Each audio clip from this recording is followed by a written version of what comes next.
bicara ajbud dzanab, ini sebelum kita bahas mesti kenal dulu ajbud dzanab ini apa. Nah, bicara ajbud dzanab itu adalah titik kecil yang ada di tulang ekor gitu. Dan itu disebut adalah bibit manusia. Jadi para jamaah yang akan kita bahas itu ajbud dzanab. Ini kita bahas. Makanya kita perhatikan dulu sebelum nanti saya bedah agak sedikit dalam nih. Ajbud dzanab karruhi lakin sahhaha al-Muzani lil bila wa waddaha.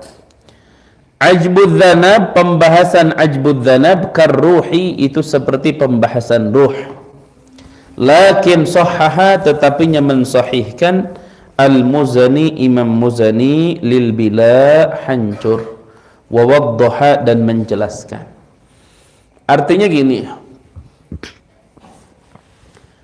pada saat Allah berfirman kullu man 'alaiha fan, setiap perkara di atas muka bumi akan hancur. Nah, apakah masuk dalam perkataan setiap perkara akan hancur termasuk ajbud dzanab yang hancur ataukah tidak? Gitu. Ternyata ulama dua pendapat. Ada yang mengatakan ikut hancur juga, ada yang mengatakan tidak hancur. Sementara kan di situ kalimatnya kullu. Kullu itu semua, kan gitu. Seperti kalimat yang disabdakan oleh Nabi, kullu bid'atin dhalalah. Setiap yang bid'ah itu dhalalah. Nah, kalau setiap itu ada pengecualian enggak gitu. Makanya kan ada pembahasan kalimat kullun. Kullun itu dibahas. Dan ternyata para jamaah mayoritas atau kebanyakan kalimat kullun ini selalu ada istisnanya, pengecualiannya. Gitu. Makanya contoh di dalam bab ini, saya langsung ambil yang mu'tamad saja. Saya langsung ambil yang mu'tamad. Saat Allah berfirman kullu man 'alaiha fan, setiap perkara, setiap manusia, setiap sesuatu akan hancur. Yang tidak hanya Allah. Firmannya yang mana? Ayat yang lain. Wa yabqa wajhu rabbika dzul jalali wal ikram. Wa yabqa, dan kekal, wajhu rabbika, zatnya Allah, dzul jalali wal ikram, yang memiliki keagungan dan kemuliaan. Udah jelas. Nah, di sini dikatakan kulluman, setiap perkara bakalan hancur. Nah, ini setiap perkara ini semua benar apa enggak?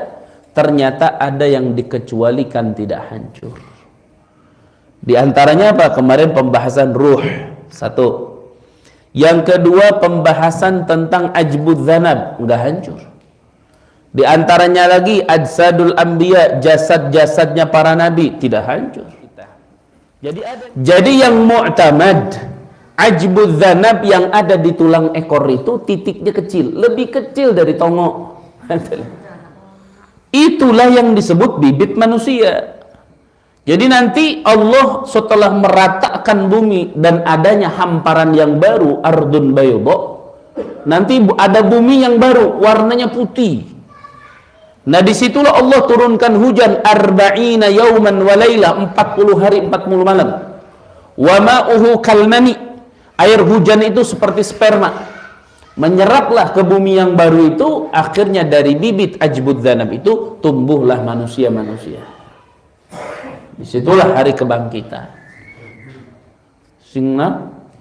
Sing pelentung. Wah, ini bahasa Cina kayaknya. Sing pelentung, bahasa Cina ini. Ternyata orang Cipetir ada yang jago juga ya bahasa Mandarinnya. Sing pelentung. Sing pelentung, alhamdulillah. Jadi sing pelentung nanti itu. Baik deh. Pokoknya bapak-bapak, isma. Ajbud dzanab itu di setiap manusia itu ada di tulang ekornya. Nah, nanti kalau mereka mati, semua jasadnya binasa, tulangnya binasa, ajbud dzanabnya yang tidak binasa. Makanya di sini ada hadis nih. Ada hadis riwayat Imam Bukhari, riwayat Imam Muslim. Nabi sallallahu alaihi wasallam beliau berkata, faqala an-nabi kullu ibni adam ya'kuluhu turab, setiap Bani Adam itu akan dimakan oleh tanah illa ajbudz dzanab, kecuali ajbudz dzanab. Minhu khuliq wa minhu yurakkab. Dari ajbudz dzanab itulah manusia diciptakan, dan dari ajbudz dzanab itulah manusia dibentukkan. Oh, dari mana ya? Ajbudz dzanab. Makanya kata Nabi dalam hadis yang lain, inna fil insani 'azman la ta'kuluhu al-ardu abada. Sesungguhnya di dalam tubuh manusia ada tulang kecil, tidaklah memakan kepada tulang tersebut bumi selama-lamanya. Nah itu. Makanya para jamaah Imam Suyuti itu menerapkan. Imam Suyuti menerapkan bahwa 8 perkara yang kekal.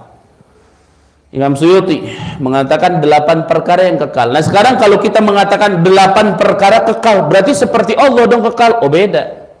Bedanya mana? 8 perkara ini kekal atas kudrat iradat Allah. Dan kekalnya 8 perkara ini ada awalnya, ada yang menciptakan. Kalau Allah kekalnya tidak ada yang menciptakan, jadi tetap berbeda gitu. Tetap berbeda.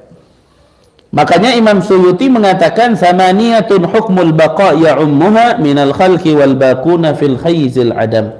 Pertama al-arash wal kursi wan nar, neraka, wa jannah, surga, wa ajbudz dzanab yang barusan, wa arwah, nyawa, wal lauh, lauhil mahfuz, wal qalam, dan qalam. Ada 8 tuh, kekal tidak akan musnah.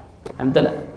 Nah makanya para jamaah rahimakumullah, bab yang selalu dikatakan kullun itu perlu ada pembahasan, terutama saat Anda memahami dalam hadis kullu bid'atin dhalalah.